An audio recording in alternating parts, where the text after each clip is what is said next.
This is Hal Herring with Backcountry Hunters and Anglers Podcast and Blast. I'm here in Corbin, Kentucky, with a guy I've known for years and years. I hadn't sat down with him in years and years. It's David Ledford of the Appalachian Wildlife Foundation. And I've been trying to get down here to see David's work for a long time, which we'll talk about today. But I think I first met David and I was working on elk reintroduction stories for Bugle magazine. I don't know, 03 maybe? Holy smokes. Yeah, it could have been 02. 02. Yeah, it could have been 02 with the elk restoration, and then we helped with a big land acquisition project in Tennessee in the elk range. Right. Yeah. We were on the Royal Blue Wildlife Management. Yep. And I was down here I went to Cataloochee Valley. Yep. And we saw the elk, actually. Now, I have ancestors that were kicked out of that valley to create the national park. There you go. And if my Uncle Melvin had still been alive when them elk were stocked, they wouldn't have lasted 2 weeks. That's true. Do your relatives look at the daffodils in the park and say, they hadn't got rid of us yet? Yeah. And that's what this old lady told us. Yeah, most of the old-timers are gone now, but yeah, my Uncle Melvin, he died several years ago, but he resented it till the day of his death. Yep. And that's what kicked out of the park. Yep. Well, and I love national parks and all that, and I love the Great Smokies Park. But to give them their credit, the Cataloochee got to be one of the greatest places to live on the face of this earth. Would have been, yeah. It's not exactly like those BLM lands in eastern Montana that were abandoned during the homestead. No. Not many people would have abandoned the Cataloochee. No, that was a neat place, beautiful country. That was a long time ago, man. And we were doing that acquisition stuff, reporting on it in a magazine, and I want to go back to this later. But you'd given me one of the single best quotes in that story. I said, well, there's a lot of people are opposed to these acquisitions, these wildlife corridor link ups, and you said, well, they should be asked. Understand opposition, but they should be asked what it is they think they want to see. Right. And would it be the sprawl like around where you grew up in Marysville? It used to be in the country. Yeah, exactly. And now I remember you finished it and you go, well, how about Atlanta? Yeah, what do you want? Yeah, what do you want, man? What's the objective? What's the objective? And I think in our conversation today, going back and forth, what is the objective came up a lot. And I want to run that while we're here. But first thing to do, you know more about yourself than I do, so I'm going to let you introduce yourself. All right. By training, I'm a wildlife biologist. I've worked in the private sector my whole career, first as a corporate biologist in the forest products industry. I was a biologist. The company initially was Stone Container Corporation. Sure. We had mills in Arizona, Missoula, Montana, the UP of Michigan, then throughout the Southeast and the Atlantic and Gulf Coastal Plain and operations in Costa Rica. I worked in all those places. Did endangered species stuff, public lands, policy, private lands, consulting, just with every species imaginable. We went through a merger and acquisition, then I left that company after I made the cut, but found an opportunity. But then I was the general manager of a land company in South Carolina for a few years, and part of that was living on and managing a 23,000-acre quail plantation right on the Savannah River. Is that longleaf stuff? Longleaf systems. Pine? You had 8,000 acres of bottomland hardwood on the Savannah River, and then longleaf systems with red-cockaded woodpeckers, wood storks, bald eagles. But we brought the quail population back. We had a bunch of white-tailed deer. We shot the heck out of wild pigs. Swallowtail kites, painted buntings, just a beautiful place. What town is that near? Is that Savannah River? It's 24 miles of frontage on the Savannah River. Holy smokes. If you look at a map of Augusta, Georgia and Savannah, Georgia, it's about halfway between the two. Okay. There's really no town there. Gotcha. It's one of those places, and you fly over at night, it's black, it's dark. Yeah. Kind of like Montana was. Yeah, for sure. But it's a gorgeous place. But then in 2002, went to work for the Rocky Mountain Elk Foundation. Moved to Montana with 5 kids, and because I'd worked in the Northern Rockies before with a guy who got hired as CEO, and did that for a few years there. And then with the Elk Foundation, moved back east to set up conservation work around the elk that had been restored to Tennessee, North Carolina, and Kentucky. Yeah. And came to Kentucky and immediately saw the big elk herds on where they were, and it was in the coal fields where the coal mines are, the Central Appalachian coal mines. And I saw it was incredible habitat for elk, but the other thing that struck me was all of the other wildlife that was on these mine sites. Right. I'm a bird watcher, big on birds. When you and I talk over and over, we always come back to birds. I notice that seems to be one of your main focuses. So I get out on these coal mines, and there's elk there, and of course there's a bunch of white-tailed deer. And if you're a hunter in East Kentucky or southern West Virginia, you just know the best hunting is on and around the coal mines, the reclaimed mines. It's where the deer are. It's where most of the turkeys are, rabbits. But we had quail, but then you get out there into songbirds, and my God, you got prairie warblers and grasshopper sparrows and Henslow sparrows and all these imperiled grassland birds that used to live a little west and north of here where the prairie was. Right. Well, the prairie's gone. It's center pivot irrigation, corn, soybeans. But all these prairie species are on these mines. So anyway, long story, we did a lot of work with the Elk Foundation with habitat restoration on mines, reclaiming mines, did a lot of work specific to the elk herd as well. But then in 2010, 2009, the end of 2009 or early 2010, my board chairman now, Frank Allen, and another board member, Taylor Orr, and myself, the three of us created the Appalachian Wildlife Foundation. Gotcha. And that was to ramp up what we thought could be done for wildlife conservation in the coal fields, working with the coal industry. And so the first week of January of 2010, when I started doing the Appalachian Wildlife Foundation full time. Okay. Go ahead. And one of the things you and I discussed earlier was that you call it SMACRA. Yeah, the Surface Mine Control and Reclamation Act, 1977. Okay, and so that was a landmark in the coal fields, right? That was the first federal law created that said you had to reclaim coal mines and how you had to set up. Here's how you have to reclaim them. Yeah, and the concerns then were site stability, water quality, and erosion. Gotcha. Because they were in this part of the world, there's a lot of coal mining going on with no reclamation. It was creating safety hazards, health hazards, and environmental just horrible issues, particularly water quality. So they passed the laws to regulate mining and reclamation, and that's what's known as SMACRA. Okay. And so that was kind of the genesis of what you saw when you came back here. And I remember you said that the wildlife, of course, was not even an afterthought. There is no wildlife concern in SMACRA. It wasn't when it was created. It was purely water quality, soil erosion, site stability.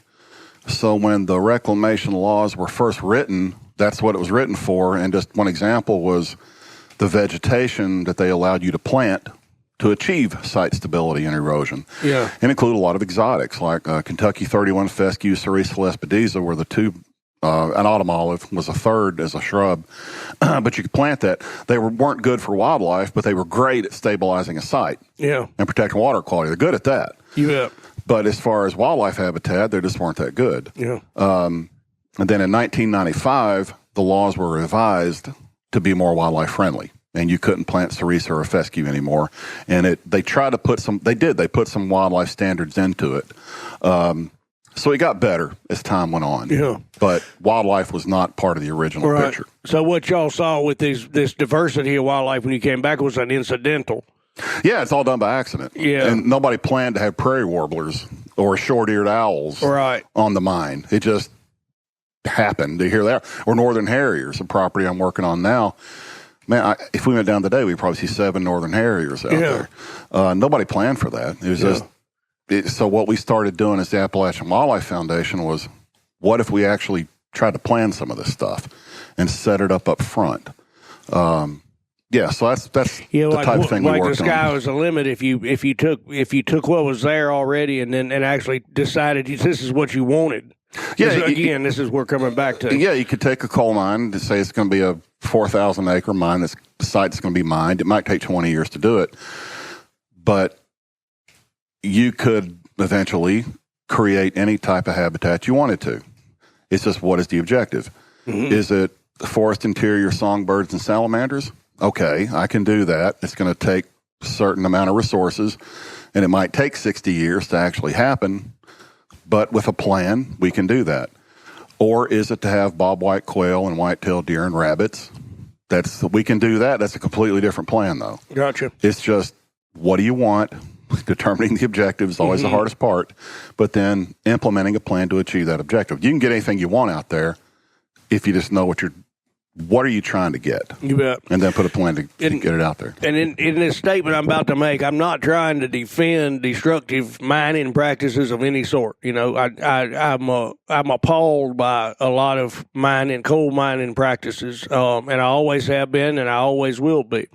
But one of the things that we started today talking about, my friend from yesterday had done all that Cherokee mapping using the ancient military maps from the U.S. conquest, really, of the Cherokee Nation, you know. And there wasn't, the unbroken forest in this country was not. We had the barrens, as we discussed this morning, and I'm not sure what the barrens were. But then we had it just says the savanna. It was grass. And it was all grass. And then there were the hundreds of salt licks across Kentucky. Yep. Where it's mostly bison and elk. Yeah. I'm sure whitetails. Oh yeah, we had bison, elk, the Dan Yaboon and the Long Hunters. You read their records from the mid 1700s, and they talk about seeing bison and elk herds in Southwest Virginia, East Kentucky, and the salt licks.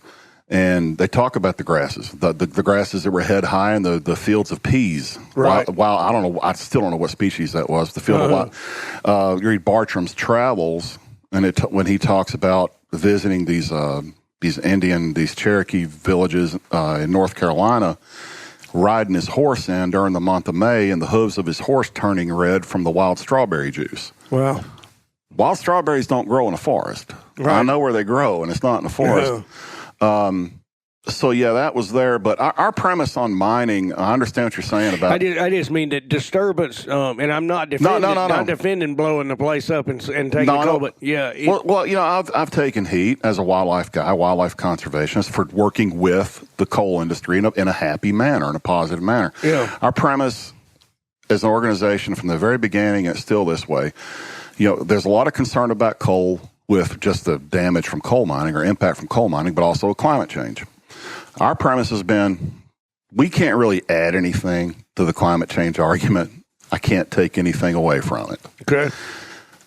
I can't really add anything to the debate over should we mine coal or not. I can't really affect that. Those fights are ongoing, and okay, knock yourselves out. But while all that fight is happening, coal's getting mined. Right. And nobody was doing anything from the nonprofit world to try to get the best conservation outcome possible. Because you talk to the coal miners, they're people, they like to hunt and fish, and they like the outdoors, and they think it's really great. They got elk on coal mines now, and they quail hunt, rabbit hunt on the mines. Yeah. But not one conservation group, nobody was working with these guys so we saw a niche there to fill. So, you know, as soon as the argument is done of, okay, if we're going to stop mining, great, you know, it's over and it's done. But in the meantime, it's happening every day. Yeah. Now, it's slowed down a lot now. But that's how we approached it. And that, okay, y'all go ahead and fight the fight. We're going to go over here and try to help these guys, try to make things better. And some of it, you were telling me, the slowdown has meant that some of the better restoration there's no money for it, right? This is sort of a tangent. That's a question, not a... Yeah, it's interesting. And this, a lot of this is really unique just to Central Appalachia. But for the most part, the publicly traded companies are gone. The big Wall Street, publicly traded, you know, Alpha Natural Resources, Arch Coal, TECO, Patriot, James River, the publicly traded presence in Central Appalachia is gone. It's been my experience since 2003, those guys were always the leaders on trying to be innovative, trying to do things better. that would go above and beyond. Okay, and explain that why that is. Well, they're publicly traded companies. There's transparency in Wall Street to answer to. Okay. They can't have a stockholder meeting anymore, a conference call that says, man, we made a ton of money. Yeah, we screwed the world up, but we made a pile of money. In the publicly traded industry world, you can't do that. There's accountability there. They actually had vice presidents for environmental issues. And there were internal controls and internal accountability on if you got some reclamation violations, you had a problem. So most of those companies were performing, they were meeting regulatory requirements, but it was those guys that would always go do things extra. The privately held companies, some do really well, some do well. Most are mediocre. And some are just awful. They don't have that same accountability that the publicly traded corporations have. And the heck of it is, if there's a market demand for a commodity, somebody's going to produce it. Right. Now, you can have... I think that's a given, yeah. It is a given. Yeah. And from my experience working with this industry and with the forest products industry, there's just, generally speaking, a higher level of performance and accountability with publicly traded corporations than it is with privately held companies. But those companies are gone now. And quite frankly, compared to what it was 6 years ago, there's so little surface mining happening now. It's, you can't even compare the two now, the time frames. Yeah. But at the same time, I know one small operator that has worked some small mines right there where our project is located. He is fantastic. He has won every reclamation award anybody can give, every safety award. Man, he'll do stuff for bats, for bears, for deer, for elk, birds. He is fantastic. Yeah. But it's just a mindset. Yeah. He just does it. And he's is he an anomaly? Overall, 10 years ago, maybe, yeah. Yeah. There aren't many small operators left, quite frankly. But he does it. There's nobody that does it better. And it's a small operation, though. But he's nobody that does it better. That's just everybody that knows him. All the regulators love him. The private industry guys love him. Everybody loves him. He's just he's great, a great guy to work with. Yeah. Well, when so most of y'all's work in this before you came up with Appalachian Wildlife Center, which we'll talk about. But this was you were a consultant in doing habitat. We were, generally. Did much of that have to do with the elk reintroduction or the recovering elk herds? We were. I did a lot of. I designed a lot of reclamation plans that were mixing. I did several that we were elk was the big game species that everybody was concerned about. But gosh, we could add a couple of things to our reclamation planning, and we could do a lot of really cool things for songbirds. And gosh, I add a couple of more things, seeds into this mix. Suddenly, man, I'm taking care of honeybees and butterflies and other pollinators. So we were helping reclaim a lot of mines with elk, songbirds, and honeybees and pollinators. Just so happened to make good habitat for rabbits and quail and those things too. Right. Sure. But a lot of that kind of work, I did some work with some companies on some endangered species issues. We were going to get a new fish listed here a couple of years ago. They didn't really know what they were going to be dealing with. What was that? The Kentucky arrow darter. Nobody really knew how big of an impact is it going to have, so we had to first figure out where is it, where can it be, what's it going to be. But I guess to preface all this, we're in the Cumberland River watershed here. Cumberland River and the Kentucky River. And the Kentucky River. Yeah, the headwaters. Is the clinch on the other side of a divide, or is it part of this? Yeah, the clinch is in the next physiographic province to the south, yeah. But the arrow darter, they came to us, the industry and the state, because we were kind of uniquely positioned to where I could work with industry, I could work with the feds, I could work with the state equally. Right. We could just get in that middle. Because of the autonomy of the Appalachian Wildlife Foundation. And that and our attitude. Yeah, gotcha. Right. We work with everybody. Right. And we're here to help everybody. And we're just told people straight up, here's your reality. And it ended up their daughter wasn't as big a deal overall as they thought it was going to be. But for some companies, it was a big deal. Right, because of where they were. Yeah, it's like downstream from a place I wanted to mine. So that's a problem. Yeah. But yeah, we did that. But we spent several years putting together what we called the Mineland Stewardship Initiative, which was basically, if some of your listeners are familiar with the Sustainable Forestry Initiative and the Forest Stewardship Council, the Forest Certification Programs, we were doing a Mineland Stewardship Initiative, which is basically an SFI for minelands. Okay, SFI meaning? Sustainable Forestry Initiative. Gotcha, okay. So we were building a certification program for surface mining. It was a set of voluntary performance measures to increase performance, wildlife conservation-wise, on mining and mine reclamation in exchange for market incentives. So I had several publicly traded coal companies, one big publicly traded company that owns mineral rights, and then I had Duke Energy and American Electric Power on board, the biggest consumers of coal in the United States. Right. Then we had 23 conservation groups involved. And we spent 3 years putting together all this stuff, performance measures, objectives, an auditing system, and it was coming together, and then everybody went bankrupt. Right. It just, every coal, only one of them even exists anymore. Gotcha. And that would be around 2012? 2013 is when we finally, late spring, early summer of 13, got everybody on the phone from these companies, and guys, this can't happen right now. They just can't. It's a long-term sustainability program. And I'm talking to vice presidents on the phone on Tuesdays, and they say, man, I may not be here Friday. Yeah. So it's amazing how profitability affects your ability to do things that are good for wildlife. If you're making money, you can do good things for wildlife. If you're going bankrupt, you can't do things. Right. Just not going to happen. Right. And you and I talked about that a little bit, was let's go macro on that idea right there. It's like one of the things you said was you got to be wealthy enough to care.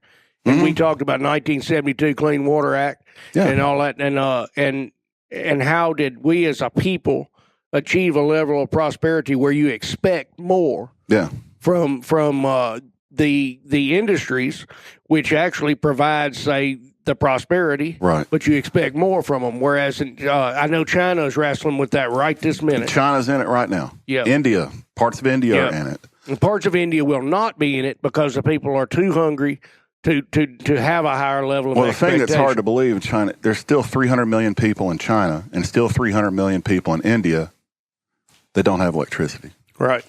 We can't fathom that. 300 million. 300 million. Yeah. And they're going to have it. Yeah. But yeah, and I heard it said one time that the two human conditions that are horrible, that have the most terrible impact on the environment, number one is war. In a time of war, nobody cares about the ecological impacts of bombing. Right. The other is poverty. Mm-hmm. When you're broke and starving to death and you can't make a house payment, you're not really concerned about, gosh, the carbon footprint of the grocery store down the street. You're just not. Right. So yeah, it's when I see say college students protesting that their university owns shares on an oil company or a coal company. Okay, fine. Somebody's going to produce it, and if they can't make money doing it, it's probably going to get done poorly. Right.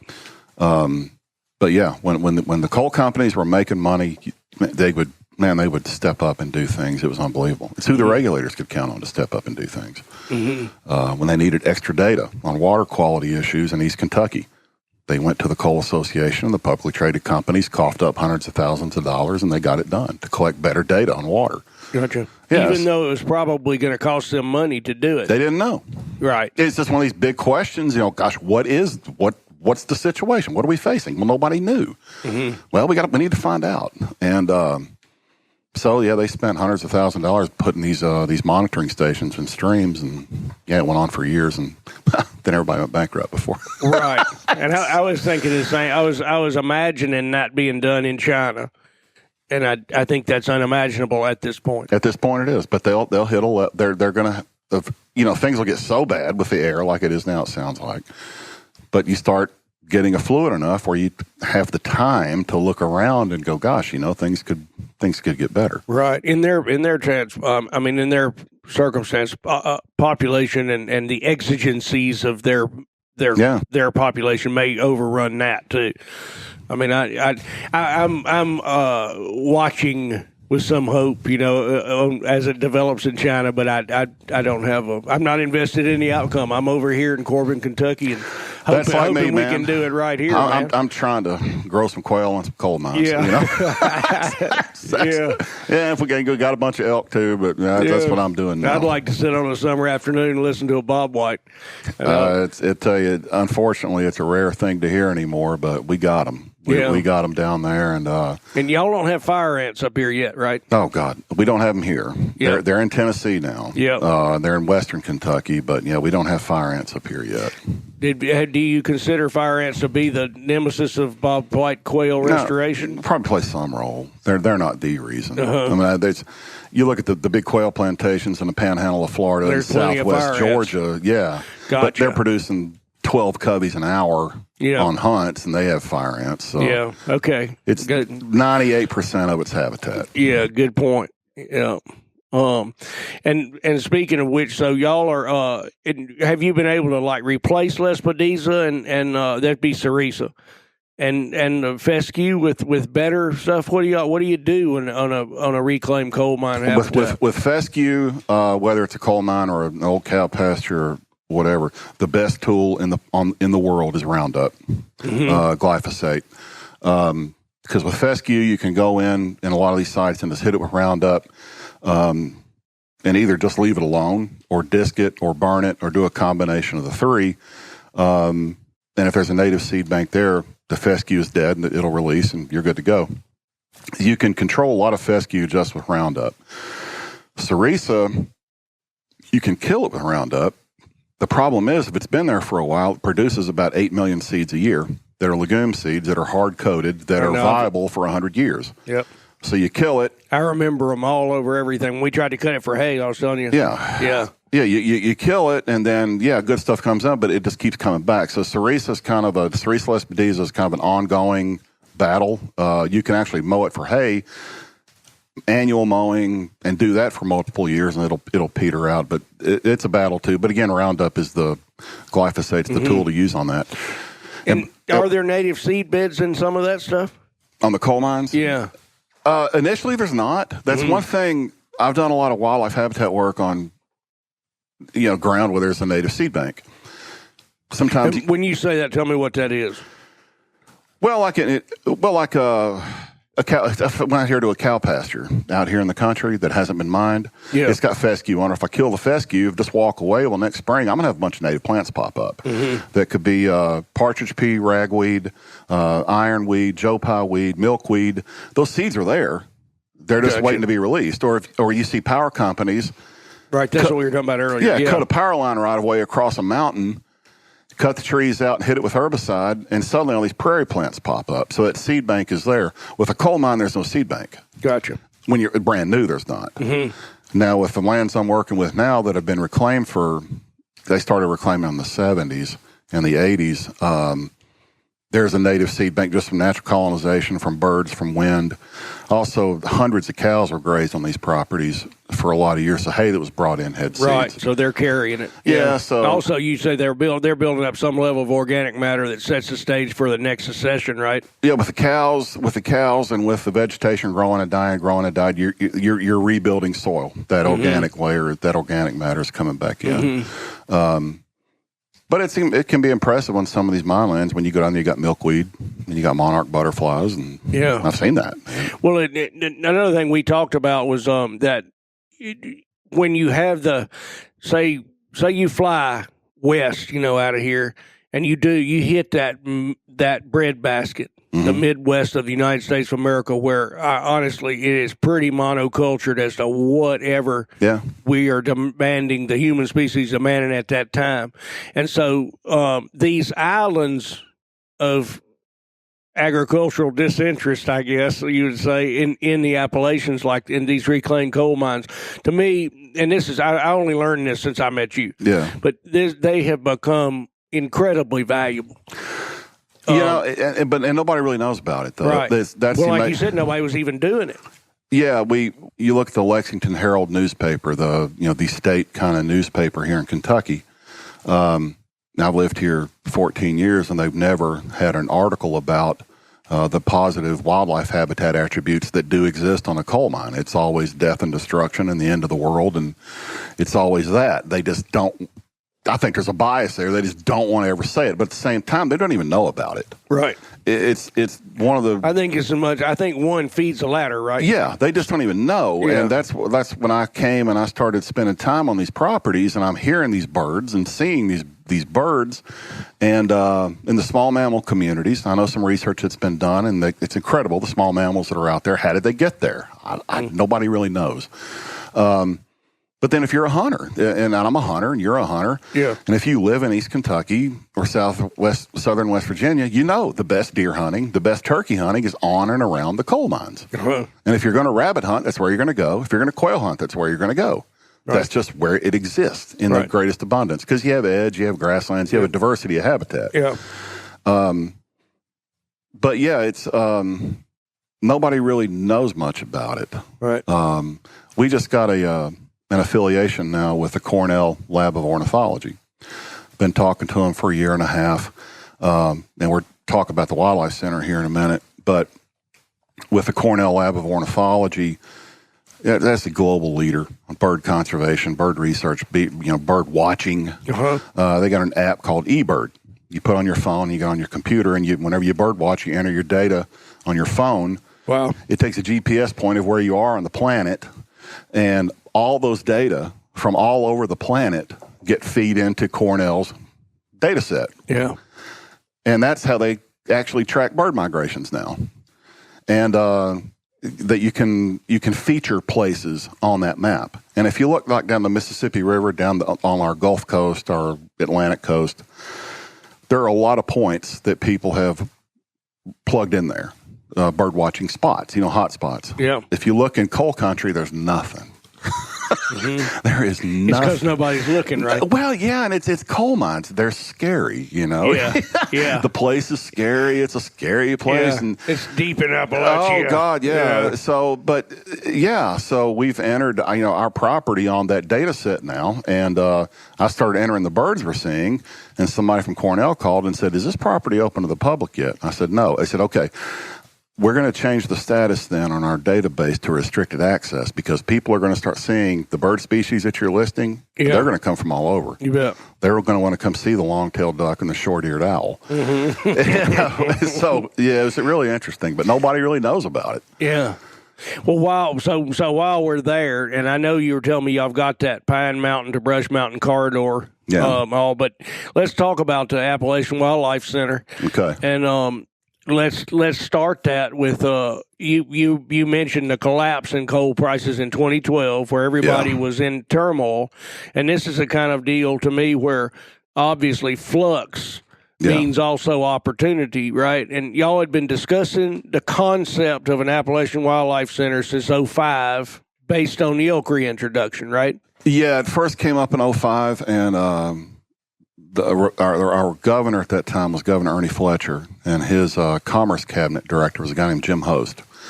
Jim Host is in the Kentucky Entrepreneur Hall of Fame. He's if he hears this, he'll love everything I'm saying about him. Which is better than hating it. Oh, he's a great guy. Yeah, but he a visionary kind of guy, and private sector, very successful business. Went to work for Governor Fletcher to try to make Kentucky better, but he saw the elk herd and the elk project, and in 2005 he tried to get some money from the legislature to create a big elk viewing center, museum, visitor center type facility in East Kentucky. And for various reasons, it didn't happen. In 2007, I got a grant to do an economic study. What was the potential for elk and other wildlife recreation? What kind of potential did that have to have an economic impact, to be a driver in East Kentucky? Right. Could the elk herd be an economic driver? So we got consultants and did all this stuff with 16 counties and went this whole analysis. These 16 counties being places where the elk are now reestablished. Yeah, there are 16 counties that are official elk counties. Yeah, and all of these counties are in that red zone of poorer counties? Yes, they're all bright red, economically distressed. Yeah. Through this whole analysis and working with all the stuff that we did, this concept of having a big facility to serve as a hub for wildlife viewing and wildlife recreation came out as the top thing we need to do, because in the coal fields, coal country, nothing like that really exists. Right. For various reasons. So that was in 07. Well, nobody probably ever thought about it. Never thought about it. Yeah. And again, oh God, it's, there's coal mines there. It's scary. And yeah, there's various reasons for that. Plus, too, there's no wildlife there. I mean, my God, they're mining coal there. It's all just like the surface of the moon. Then in 08, we did another little project on it. But then, and we talked about it, and we formed the Appalachian Wildlife Foundation. We had talked about this. But then in the end of 13, we decided to launch it, and then had our first formal announcement about it in 2014. But what the Appalachian Wildlife Center is going to be is a wildlife conservation education facility. That's the mission. It consists of, we have acquired 12,000 acres to do this on. About 4,500 acres of the land is reclaimed mine land. The rest is forested. Of the mine land, it actually includes Kentucky's first ever mountaintop removal job. It was done in the 70s and early 80s. The mission is conservation education with a focus on North American model. Wildlife conservation. Yeah, this North American model of wildlife conservation, the whole story of extirpation and restoration of wildlife, using the Kentucky elk herd as the example here. Right. This is the 20th anniversary of elk. Well, 2017 was the 20th anniversary of elk being restored to Kentucky. Okay, gotcha. And we, when I was a kid growing up in East Tennessee, I hunted squirrels and grouse and doves because those were the only things to hunt.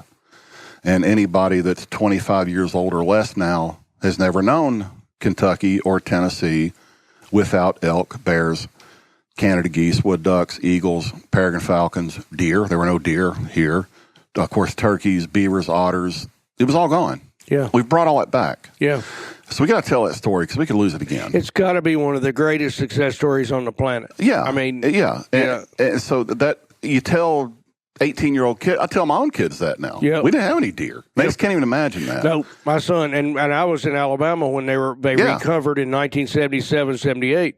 So I did the same thing. Fox squirrels was my trophy game. That was it. Absolutely. We worked out ways to shoot them in distance. Oh, yeah. And did all these things like making it more. And it's hard to hunt them. I love them. Well, in East Tennessee, we didn't even have fox squirrels. Right. We had the little grays. Yeah. But no, that was big game. Opening day of squirrel season was a big deal. Yep. It was a big deal when I was a kid. But no, we're going to tell that story of wildlife restoration, but we're also going to have a big program around birds, partnering with the Cornell Lab. And Cornell has enthusiastically embraced this project. They want to work with us. But it's going to be a conservation education facility that will, and our operational costs and our mission programs are going to be driven by our tourism business. Okay. Now, here's what really got a lot of people's attention. Once we started the development of this thing, we realized that the way we were designing it, it was going to be a big tourist attraction too. We've got 12,000 acres of gorgeous land with some incredible vistas and views. On that property, we're building an 87,000 square foot visitor center building with museums of natural history, of regional wildlife. We're going to tell the North American model story. We're going to have one whole section of the museum dedicated to birds, the Birders Hall, with a lot of technology, really interactive stuff, tying in a lot of the Cornell stuff on that, with a whole section story telling about the Eastern elk restoration. And of course, black bears and everything else.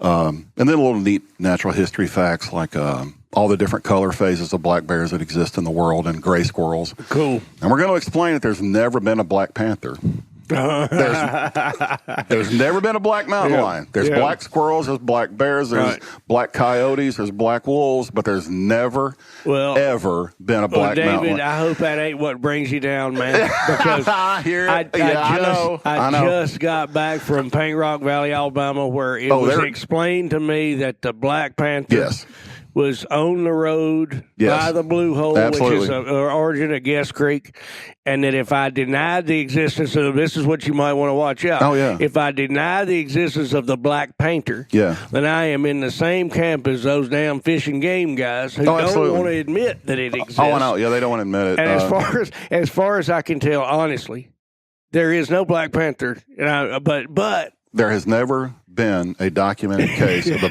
mountain lion being black. Right. When you see the picture of the black cat, it's most of the time it's a jaguar. Yep. There are some melanistic leopards, but I've heard it my wildlife career all over the country. You know, my uncle saw it, and he's a Sunday school teacher, and he wouldn't lie. Yep. You know. Yep. So, do you think it communicates to people like in the West, or say if you're in New York City, like tell them the prevalence of this story? Yeah. It's everywhere. Oh, it's I've heard it every state I've lived in.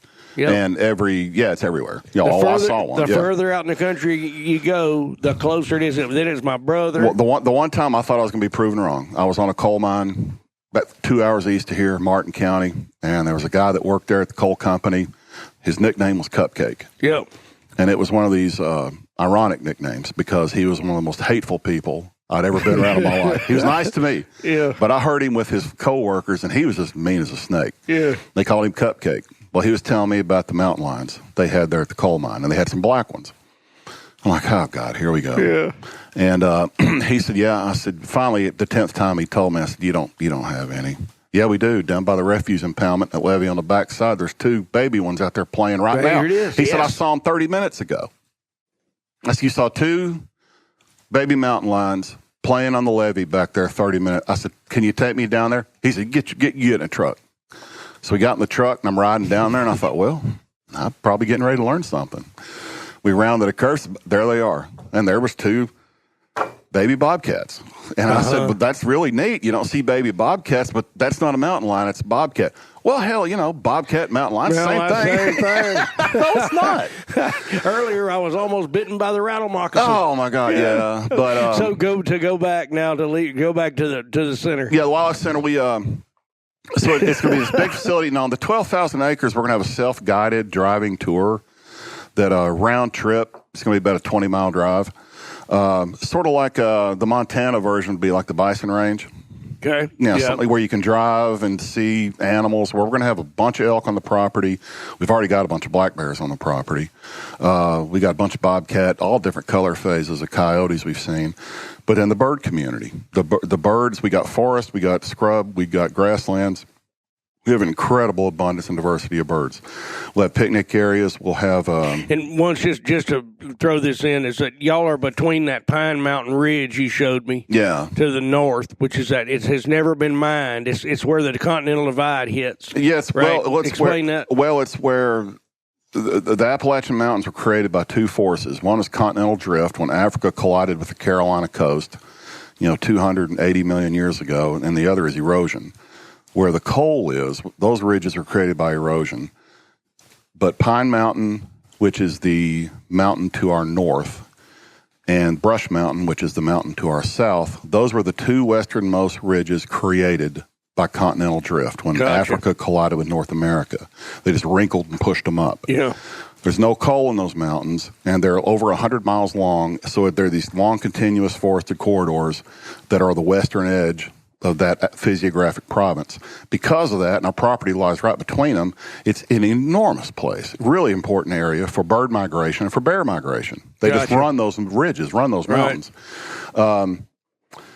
The Wildlife Center, so it's this incredible educational facility, with partnerships with Cornell, University of Kentucky, Virginia Tech, University of Tennessee. So all the education and research we can do about the afterlife of coal mines, habitat restoration, natural history of wildlife. But we're also going to have K through 12 programs that will be designed to meet state requirements for reading, math, and science in Tennessee, Kentucky, and Virginia. because they're right there where the three states come together. Okay. Cornell has a program where they will send people down to train science teachers in that area on how to implement their ecology and their conservation education programs. Yeah. We'll have research going with universities. We've got a little project going now on snakes, actually, on the property. So all this educational stuff, but it'll be driven by our tourism business. We've done a multiplicity, just this huge amount of analysis and business projections and planning, and every agency you can think of has worked on it too. By our 5th year of operations, we're going to host over 650,000 visitors. When that many people go to one place on the planet in that spot, that has $124 million economic impact on that region. That's huge for this part of the world. Okay. When you have that kind of annual visitorship to one spot on the planet with that type of economic activity over a 5-year period, that leads to the creation of over 2,000 jobs. Gotcha. So what we're getting to, we're creating, we're diversifying the coalfields economic future engine. Yep. And the thing I really like about it, and some other people really like about it, we're in the heart of Appalachian coal country. But we're building a new economy, starting a new economy, and really a paradigm shift based purely on wildlife conservation, wildlife viewing, wildlife education, conservation education, ecological restoration. We're doing that type of business on old coal mines. Yeah. The first mountaintop removal mine. Yeah.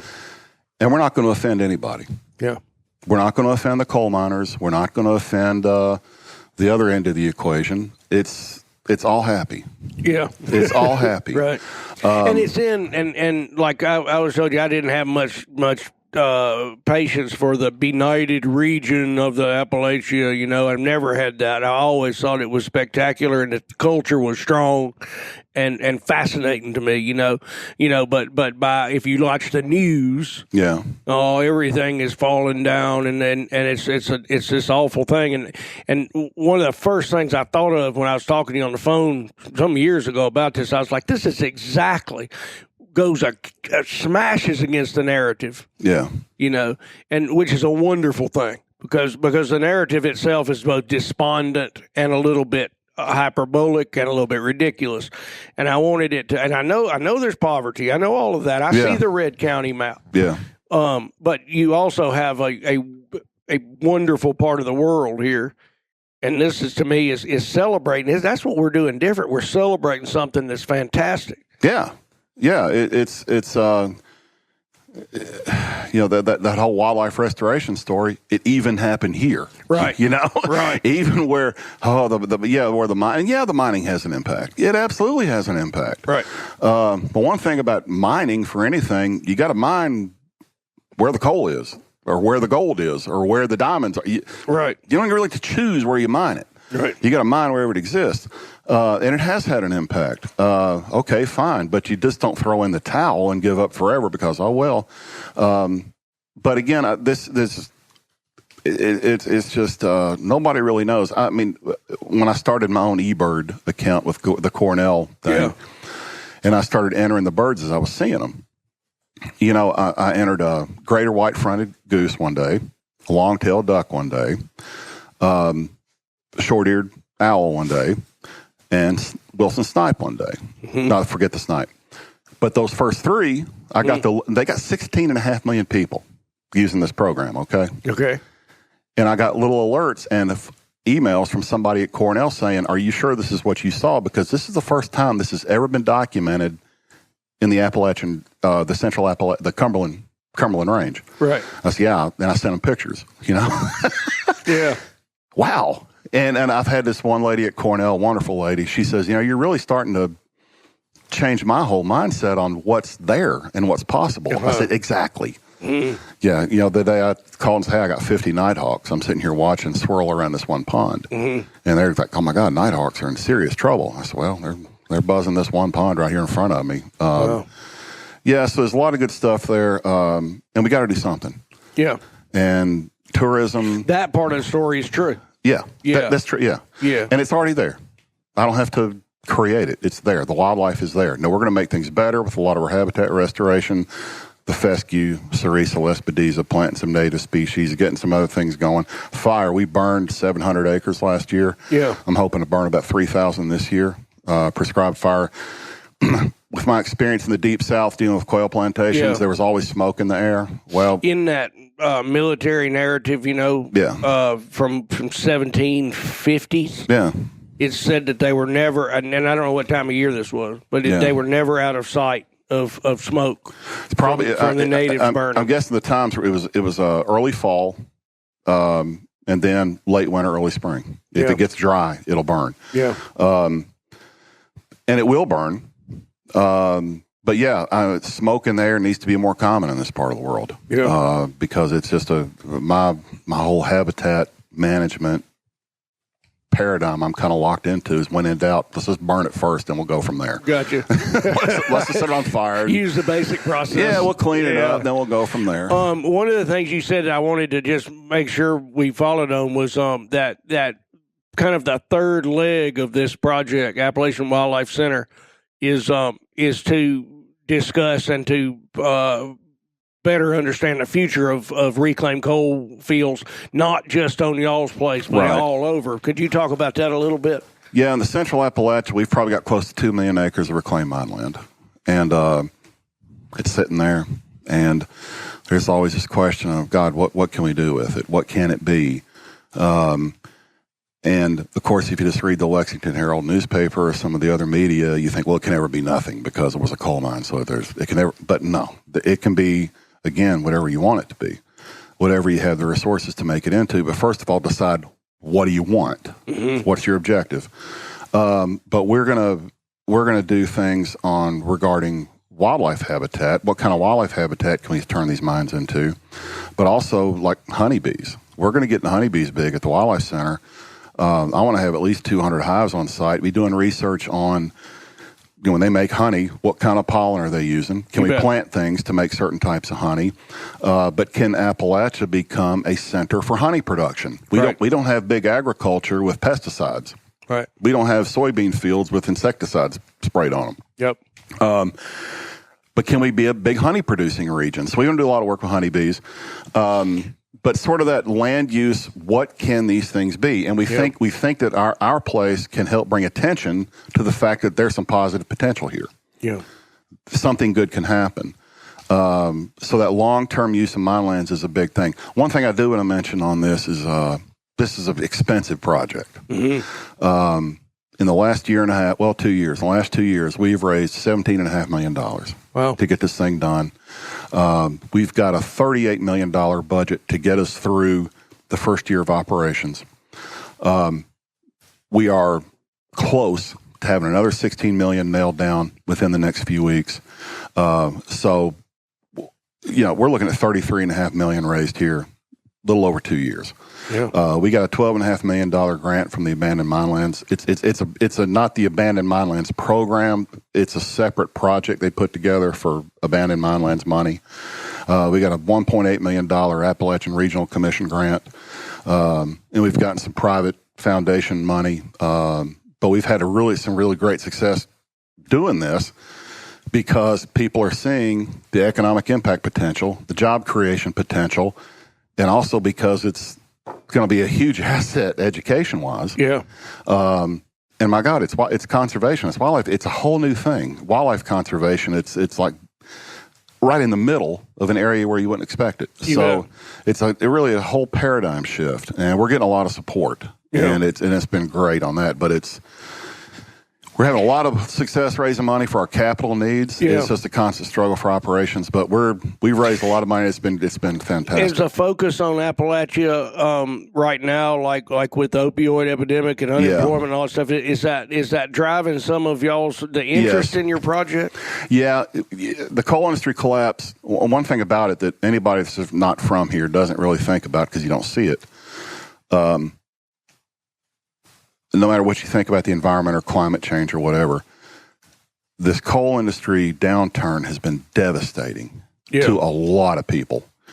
In East Kentucky, I think the number is about 12,000 people that were directly employed for coal companies lost their jobs. Okay. These were not $25,000 a year jobs. These were good jobs. In West Virginia, it's very similar numbers. In Virginia and Tennessee, it's smaller numbers. The industry smaller. But it has been economically devastating. Home foreclosures, vehicle repossessions through the roof. A lot of people are leaving. Economically and on a personal human level, the impacts have been terrible. Mm-hmm. It kills me when I hear somebody like, some of these big philanthropists that have spent literally hundreds of millions of dollars contributing to the Beyond Coal campaign. Right. Well, congratulations, you did it. Mm-hmm. You did it. Mm-hmm. But there's a horrible human impact that's happening, and they're not contributing anything to that. Right. Again, it's an establishment of what do we want? Well, do you want that? But you're going to get this. So now, how do we deal with that? Just in the last year or so, I've heard from the philanthropic community, the people that were really supporting efforts to get rid of coal. Just in the last year, I've heard a little bit of, hey, we need to think about what we've done to some people. I was at a coal rally a couple of years ago over in Pikeville, and there's one of these political things put together, and a bunch of coal miners showed up, and they're trying to save themselves. And there was a guy sitting about 2 rows from me, and I noticed him, and looked like his wife, and there's some kids sitting there. And then for some reason, I don't know who he thought I was, but he turned around and looked at me. He said, man, we going to be okay? I said, what do you mean? He goes, well, is all this going to be okay? I said, well, what do you mean? He said, well, hell, I work for TECO, and this can't be good. It was a coal company, Tampa Electric Company. Mm-hmm. I said, are all those your kids? He said, yeah, I got these 5 kids are mine. I said, how long you work for TECO at that mine? He said, I've been there 8 years, man. He said, I got a house, I got a mortgage, and it's my oldest son. He's 17. He's wanting to go to college in a couple of years, and he said, are we going to be okay? And I almost started crying. No, you're probably not going to be okay. I mean, ultimately you will. Right. But, yeah. And TECO's gone now. Right. They're gone. Mm-hmm. Yeah. Well, it's a root hog or die deal. Yeah. I mean, I'm trying to figure out what I mean. It's like, you're not guaranteed a job for life as in the Soviet Union digging coal with a pick. On the other hand, these consequences are real. Yeah. And to try to deny them is to give them power, I'll tell you. Yeah. I've seen it. Yeah. Political power. Yeah, exactly. I've seen it in Wyoming too, and I have good friends of mine who are much younger than I am who get this in a way that you and I are the same age, and that people my age do not. Yeah. They come from a different thing. These guys are they're less sure of their economic future in the first place. Yeah. And so this has been an interesting evolution for me as well, education, because I come from old school environmentalism too. Yeah. Which discounts consequences a lot in the face of what you see as crisis now. Yeah. And in some cases, coal mining, mountaintop removal, water pollution, all that stuff, those are crises now. It's happened. And if you got a job spraying my hair with DDT, I'm going to ask you to stop and not worry about whether you get a job down the road doing something else, Well, and plus, too, this on the mining, in Central Appalachia has probably taken the biggest hit of any of the regions, of coal-producing regions. The Illinois Basin, and some areas in northern Appalachia, and Pennsylvania, and to some extent the Powder River Basin, they're going to be the last man standing on this, particularly in Illinois. Mm-hmm. It's southern Illinois, southern Indiana, western Kentucky. Mountaintop removal, if you just read the media, you think, oh, my God, it's everywhere. The last mountaintop removal permit was granted in the state of Kentucky in 2006. Mm-hmm. There ain't been one since. Mm-hmm. There ain't going to be another one. Mm-hmm. Just not. Right. West Virginia's the same thing. A lot of these mines, the permits may have been issued in the late 80s or the 90s. Okay. And some of these sites, they're mining on for 30 or 40 years. Yeah. So it's not like every mine is a mountaintop removal coal mine, and there are different types of mines. Right. But yeah, the last one was granted in 2006, and that was done right on the edge of town, right there in the city of Hazard. They needed a place to build a new high school, and there's a new high school on it now. Gotcha. They needed some flat land. They need some flat land, right, yeah. Because I told you earlier, our valleys are about 8 feet wide. Yep. The ridge tops are about 2 feet wide, and everything in between straight up and down. Yep. And every house is right on the creek. Right. I mean, almost in the creek sometimes. Yeah. But yeah, the flat land. But there's been a lot of mines that nothing's built on. Well, yeah, but on that one it was. Yeah, it was in 06, right there by town. The high school's on it. Yeah. Well, I want to go into, before we quit, talk about some of y'all's elk hunting. Okay. But one of the things before we quit, and I could sign off on this, but I'd rather not. But as going back and forth with you, because you're immersed here in coal country. Right. You're from Appalachia yourself your whole life. You've got your 2 kids are serving. Your oldest sons are in the military. The oldest son's a captain in the Marine Corps, and the second son's lieutenant in the Navy. Yeah. Right, and y'all have a big, strong family. Yes. And you're immersed in this thing, religious faith and all of that. You're immersed in this culture that I totally admire. And is a bastion of like what I think is best about our country, and so I come to you for kind of like it's not a contrarian's view, but it's a person who's in the middle of its view, versus somebody who may be in a apartment in New York City or somebody in Missoula, Montana, who doesn't have a dog in this fight. Yeah. You know, and I've learned so much from our back and forth. I mean, you're kind of a master of markets and energy markets because they affect your business. Well, that's your expertise is in how the coal price in China affects a cerulean warbler habitat down the road in Corbin, Kentucky. That's incredible. Or like a typhoon in Australia flooding 2 metallurgical coal mines. How suddenly that improves coal markets in Pennsylvania. Right. In Australia, because they can't produce now. In 2003, when I first realized, God, I got to learn about the coal industry. Now, my time in the forest products industry helped groom me for this. Because they're very similar. You're producing a commodity that everybody depends on, but it's politically incorrect to produce that commodity. Okay. But when I saw what I was going to be dealing with, I called the guy that was the executive director of the Kentucky Coal Association, introduced myself. I'm from this wildlife group. I want to be a friendly force, but I need to learn your business. How can I join the Kentucky Coal Association and participate? And it kind of freaked him out. And he's like, well, we never had anybody like you wanted to hang out with us, unless you were suing us. Yeah. I said, no, I need to learn your business. And so I became an associate member in 2003 and got assigned to the environmental committee. Yeah. So I get to hear the conversations between industry and regulators and the industry guys and the consultants. And right, gotcha. They took me on a couple of DC junkets over the years, and I get to listen to their conversations with the Corps of Engineers and hear their frustrations. But at the same time, I get to hear who's performing pretty well and who's not. Mm-hmm. There's one company in particular we work with a lot. It's a company that owns the mineral rights. They don't mine anything themselves, but they own mineral rights. It's a big land company, Natural Resource Partners. Used to be Western Pocahontas, but NRP. It's a master limited corporate partnership. But their honcho, he retired a few years ago, was a guy named Nick Carter. And I had some coal industry guys tell me, this guy's named Nick Carter. One guy said he's like one of the godfathers of the coal industry. You need to beat him. He's pretty smart, pretty innovative, but he's not going to want to talk to you. He's going to want to talk to your CEO. And I said, well, okay. I kept hearing Nick Carter. So I called him one day. Mm-hmm. He said, well, come see me. And so I went to his office in Huntington, West Virginia, and walked in.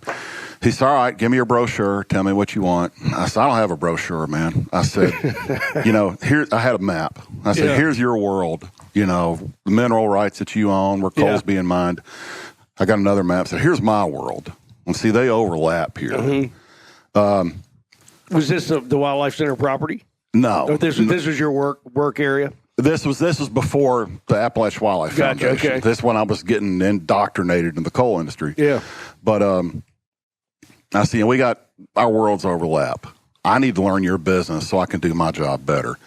we hit it off, and his company's been a big supporter of ours ever since. And he retired about 3 years ago, and but I've learned a lot from those guys. Yeah. But our property is actually the lease we have on the big chunk, and the industrial park that we bought were owned by Asher Land and Mineral. Yeah. It was a company that was begun. T.J. Asher started putting the company together in the 1800s. And over time, accumulated tens of thousands of acres. Was a local guy. Yeah, had the foresight that this land's going to be worth something. But it's a family corporation. They still own it. Yeah, and you were telling me about like when we talk about split estate in Montana, you got mineral rights and then surface rights. You got split estates that go timber, surface. Yeah, one of the reasons we're building the Wildlife Center on this property we're building it on is because the Ashers still own everything in fee. Gotcha. They own everything. Mm-hmm. You don't find in fee means deeded. In fee means they own the surface, the minerals, the gas, everything. Yeah. They own everything. So it means you deal with one entity as a landowner. Yeah. I don't know what the percentage is, but an enormous amount of land in central Appalachian coal country has divided estates. There may be one owner that owns 30,000 acres. But you get with them and you find out somebody else owns the minerals. There could be multiple mineral owners. Somebody else owns the natural gas. And now these REITs, real estate investment trusts, these timber companies are buying timber estates. You bet. Or they'll buy a 25-year or a 30-year timber contract. Yeah. So you go try to develop a piece of land, and you don't know who to talk to. Right. And because all these mineral owners, gas owners, surface owners, the coal is in layers. It's multiple seams. These guys own the top 2 seams. These guys own the bottom 6 seams. Wow. It's a level of complexity it's almost impossible to deal with. Humpty Dumpty busted. Yeah. I don't know how you put it back together. Yeah. But that's a real challenge for land management, land acquisition, or an economic anything based on land. Yeah. You can't buy anything. You can't control anything. Sure. It's really tough. Well, one of the things you showed me is that picture. So the land that y'all acquired had originally been, because it was flat and had a bridge, had been a regional industrial park. Oh, it wasn't flat. It wasn't flat. No, it's all mountains. Ain't nothing. Gotcha. There's nothing flat. Okay. Yeah. But it was slated for what? There was a hopeful that it would be a regional industrial park at some day. Yeah. It's a 2004. There were 500 acres of this reclaimed mine land, mountaintop removal site. So it used to be just straight up and down. Well, it was mountaintop removal. It was a big 500-acre plateau. In 2004, the Pine Mountain Regional Industrial Development Authority, which is made up of 5 counties, brought together some money and bought that property from Asher Land and Mineral to make it an industrial park, because there's no flat ground in this part of the world for an industrial park. Right. So starting in the 90s, every county in coal country found an old coal mine and made an industrial park out of it. Gotcha. Every county. And quite frankly, every county in the United States, I think, has an industrial park. Well, we've got one, you bet. Most of them don't have anything in them. Right. But on this particular site, the bridge, the entrance to our property is around the Cumberland River. In 1998, they completed construction on a bridge that looks like it ought to be on an interstate. It was called the Bridge to Nowhere. But it crossed this big gorge on the Cumberland River, and when they finished the bridge, there wasn't even a road on the other side. It just entered into a mountain. And I remember seeing that bridge back in 2003. I remember seeing it. Yeah. And wondering, what in the heck? Because it's pretty striking. They then built a 3-lane highway on the other side of the bridge. They spent about $6 million building the bridge, about $12 million building the road. But it's a 3-lane, paved, asphalt, steel guardrails, paint, everything. But it goes 3.5 miles and ends at the industrial park. Gotcha. Okay, so we got a bridge, we got a nice highway, we have an industrial park. We were looking for a place to build the Wildlife Center in 2014. We'd looked at sites in West Virginia, all through East Kentucky, considered a couple of sites in Tennessee. And then I had people tell me about this place. I drove across that bridge and June of 2014. Drove up that highway, and I'm like, well, there's got to be something up here. They wouldn't build a road like this for nothing. Right. Well, I got up there, and then there's this big sign, Pine Mountain Regional Industrial Development Authority. It's aluminum, stainless steel, whatever. But it's, as big as a billboard, and it's just full of bullet holes and covered in graffiti. And there's 50 cows grazing behind it with no fences. It's free-range grazing, which is a big issue, believe it or not, in Appalachian coal country. Of just turning them out and then collecting them later. Yeah. It's amazing. Cows, mainly horses, but cows. Yeah. But anyway, it was a big sign that said it was an industrial park. Right. But as we speak, we are in the process of spending about $4 million putting electricity and water service up there. It doesn't have it. Yeah. Doesn't have any wastewater treatment. We got to spend another $2 million on that. Yeah. So, but you acquired what would be the industrial park. We bought the industrial park. It's almost a miracle when you think about when you're talking about driving over that bridge. Yeah. Yeah. Well, see, that was we're looking at places to build a facility like this. It's going to be a tourist attraction. Right. Yeah, you can find a 7,000 acre coal mine to do it on. Yeah. But access, it's coal mine roads. It's really rough sometimes. Yeah. Man, I got a driveway that's like an interstate. Right. And but yeah, we bought the industrial park, and you can imagine politically, that's not a real easy thing. Right. There was a vision there of one time they were going to build a coal to liquids plant. Mm-hmm. Was discussed once. Mm-hmm. They were talking about a natural gas electricity plant. They talked about even nuclear. There's all these different ideas. There was talk of UPS building something there one time. So there's all these hopes and dreams of doing something for job creation, and nothing. It didn't come. It didn't happen. But we found it in June of 2014. We bought the industrial park in August of 2016. In May of that year, for 2016, we signed the long-term lease on the 11,000 acres, 500 around it. 11,500, yeah. So we got a 12,000 acre property now. It's we're going to build this wildlife center on it. A huge tourist attraction. We're right there at Cumberland Gap National Park. Right. So you can actually see the Cumberland Gap from where y'all are at, right? Yeah, just right across the mountain. The mountain to the south is Virginia. You look to the west and a little bit south, you can see the ridges that begin in Tennessee. And right where the Cumberland Gap comes through, and where Daniel Boone and the Long Hunters came through the Cumberland Gap, is the city of Middlesboro. And that valley was created by a meteor strike about 300 million years ago. Yeah, there's a lot of history for anybody who wants to look around. A lot of geologic history. We got continental drift. We got coal. We got gas. We got erosion. Then we got a meteor strike created that valley. Nice. Yeah. But I hope when it's a blistering success and you got the 600,000 people a year or whatever there with the elk roaming and all. I think we're going to exceed that. We got a lot of people telling us now we're going to exceed that. I can't wait to see it. Well, and our basis for this, our model is the Elk Country Visitor Center in Benezet, Pennsylvania. Yep. And I was around those guys when they were developing that project early, and they opened in 2010. And all of their projections said that by the year 2016, you can hope to have 160,000 visitors.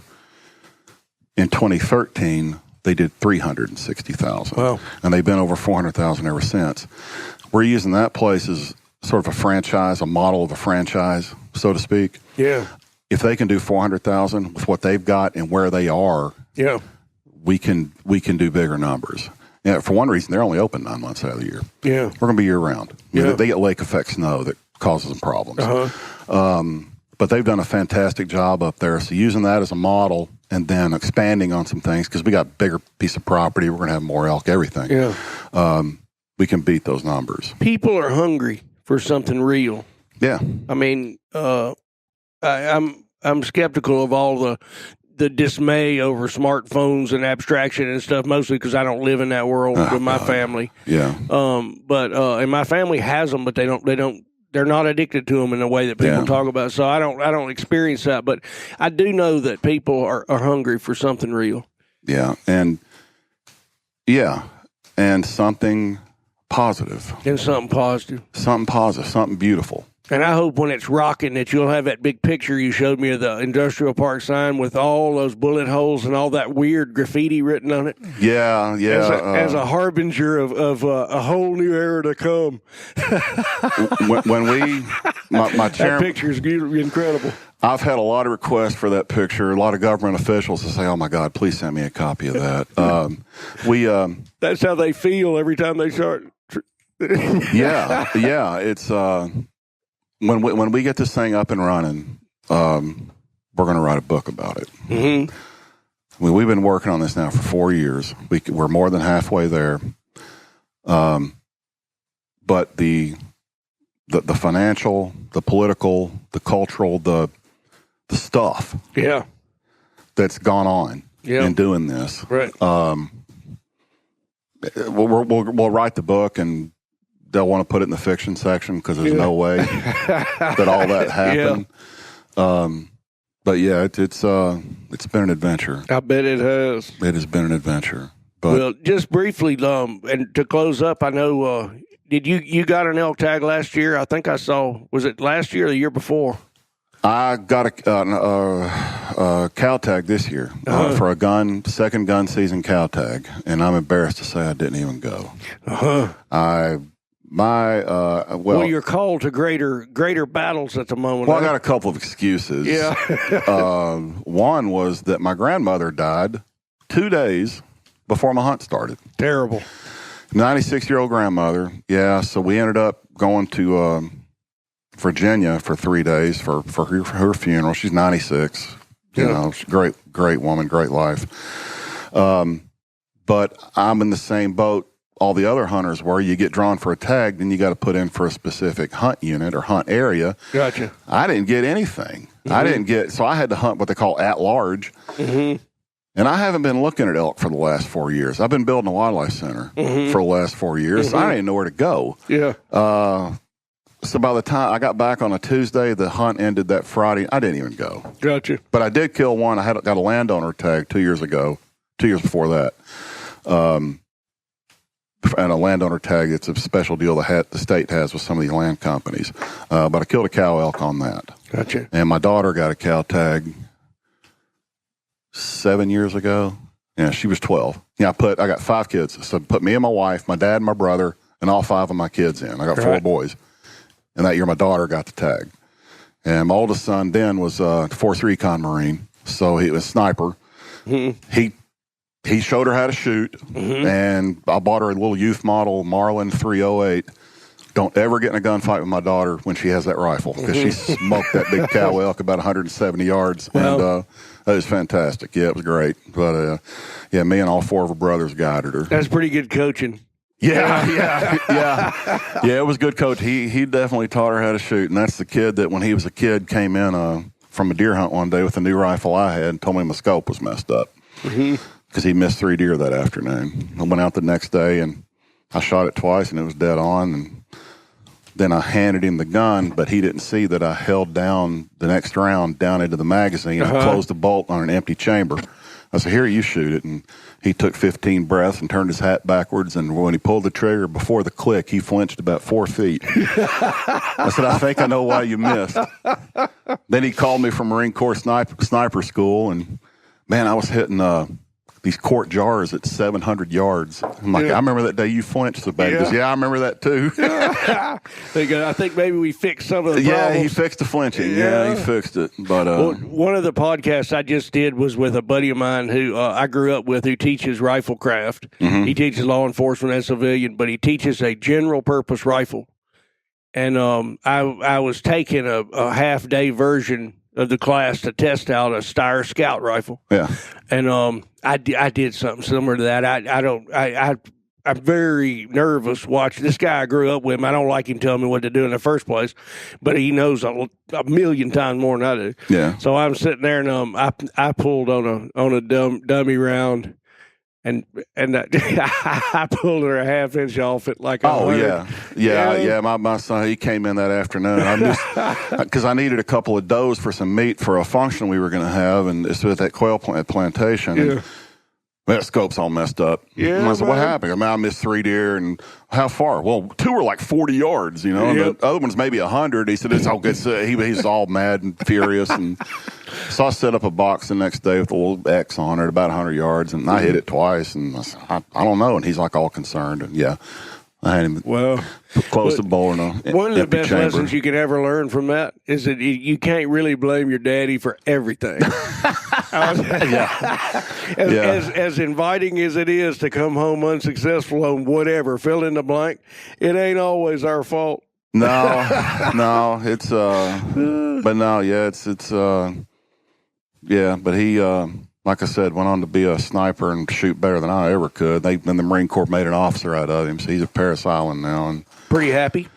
Oh yeah. He's a captain, and he'll retire from the Marine Corps, and he's got his own 3 kids, and second son's a lieutenant in the Navy. He's had two deployments on a destroyer. Mm-hmm. The last is a navigator.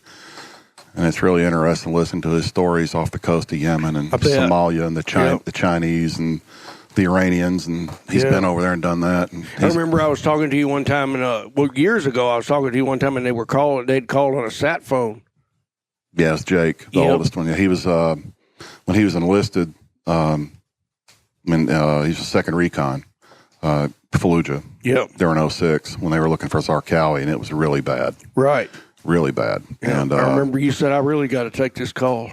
Well, man, I decided when you got a kid in combat, you realize, I guess I'm old enough to have a kid doing that, but I damn sure ain't mature enough. No, nobody is. No. And, it was, but it's, our own experience has given us a real respect for military families. And, oh my God, the sacrifices. Like my 2 daughters-in-law, they've dealt with the deployments, and it's rough, man. Yeah, it is. But a lot of respect there. It takes a lot of steel to make that work. Yeah. It's hard. It's hard, and but they're doing good. And I got 2 kids in engineering school at Louisville, and the youngest is still in high school and just enjoying all the girls loving his long blonde hair. So. That's a plus for being. Is he in Corbin here? Yeah. He's a 9th grader. He's a quarterback on the football team. You know that movie, Remember the Titans? Yep. The long blonde hair they call Sunshine. Yeah, that's what everybody calls him. He's got long hair. My 2 military sons, they just said, Dad, I can't believe you let his hair be that long. I said, look, man, he's my 5th kid. I don't care anymore. I'm tired, man. Yeah, I just want peace. Please. Yeah, but we hunt and fish, and that's what we do. I became a wildlife biologist because I figured if you're a biologist, you get access to good places to hunt. Mm-hmm. It's panned out pretty good. Mostly, yeah. It took me to Montana for a while, and God, I loved Montana, and God, the wildlands and I want to go back. Yeah. Well, it misses you. Yeah, I was. It's big, and I tell you what, I get to go a lot of places, and I just spent all that time in North Alabama. Yeah, and the human expansion of North Alabama is very difficult for me to take. Yeah. Over the places I used to hunt and fish, but the essence of the place in the mountains, especially in that lower Cumberland, is intact. I mean, I took a long walk out through there, and I'm sure I showed up on people's trail cameras. Oh, yeah. It's way too obscene for me to repeat it here, but a buddy of mine got some calls and said, who is this guy on my trail camera? And he said, he ain't really hunting up there. He's just wandering. And he's doing what? Yeah. They must have been watching them at work. Oh, yeah. On their computer. Oh, that's, the trail cameras, there are no secrets in the woods anymore. No secrets, man. Especially in the eastern U.S., where you got so many people and so many deer hunters. I mean, my God. But, they get the cameras now. They text the pictures to you. They text the pictures, and it was me. Yeah. That's another reason I know there's no mountain lions or black ones in the east, because they'd be finding them on trail cameras. Yeah, you bet. But it could be that they're like a Sasquatch, and they exist in a slightly different dimension. I thought about that, but I lived in Montana where we actually had mountain lions, and they actually leave tracks. Yeah, they leave a lot of tracks. They poop in the woods, and they show up on trail cameras. And I was elk hunting down on the south end of the Bitterroot, and I found a mountain lion skeleton one day. They actually leave bones in the woods when they die. Yeah, they're not really from another dimension. Yeah, right. It's just amazing. Well, I'm going to tell them that when I go back to Paint Rock, but I hope I survive it because they love that black painter. Oh, you know, they scream like a woman. Yeah, exactly. They make the hair on your arm stand up. It makes the hair on your arm stand up. I had a guy call me here. All the dogs run, too. Even the toughest one. I had a guy call me here one day. He thought we did wildlife removal. Mm-hmm. And he said, hey, I got a mountain lion out here eating my black lab's dog food. I said, where? And it's like 3 miles out of town. Yeah. I said, there's a mountain lion eating your lab's dog food. He said, yeah. I said, well, are you calling me on a cell phone? He said, yes. I said, is it an iPhone? He said, yeah. I said, take a picture of it. Yeah. I mean, my God. Yep. You'll be famous. And he got irritated because I didn't believe there was a mountain lion eating his dog's dog food. Well, one of the things that's going on in North Alabama is I think there is a mountain lion that comes through there, like a long wanderer. Well, they had one show up in Tennessee. Right. For about 9 months. Yeah. What happened to it? They quit finding it, seeing him on trail cameras. They don't know. Yeah. He hit 6 or 7 counties. Yeah. For about 9 months. Different people were on their trail cameras, their deer cameras, so they tracked his movements, just him showing up on deer cameras. It's been about 9 months now since they've seen him, though. Gotcha. He just a wanderer. And it'll happen. I mean, they're gonna show up because they're expanding. Right, and you got whitetails. You got something that eats whitetails. And a mountain lion is a machine that God built to eat deer. Mm-hmm. That's what they are. Mm-hmm. That's what they are. The actual presence of them, the myth of the black painter screaming like a woman in the woods with all the pit bulls hiding under the porch. Oh yeah, it's working against these people who are probably going to see the mountain lion for real. No, I know. Yeah, I've heard this story before. I'm not going to believe anybody unless they show me a picture or show me hair or something. Yeah. Well, David, it's been a pleasure, man. Yeah, enjoyed it. I really appreciate it. I will. I'll sign off and talk with you soon, though. All right, brother. See you, man. Thank you. I want to thank everybody for listening to this podcast. I'm going to sign off, but if you want to know more about backcountry hunters and anglers, you want to get in touch with us, donate, stay up to date on the news, explore conservation issues, you can go to backcountryhunters.org, and that's the best way to find us. Thank you.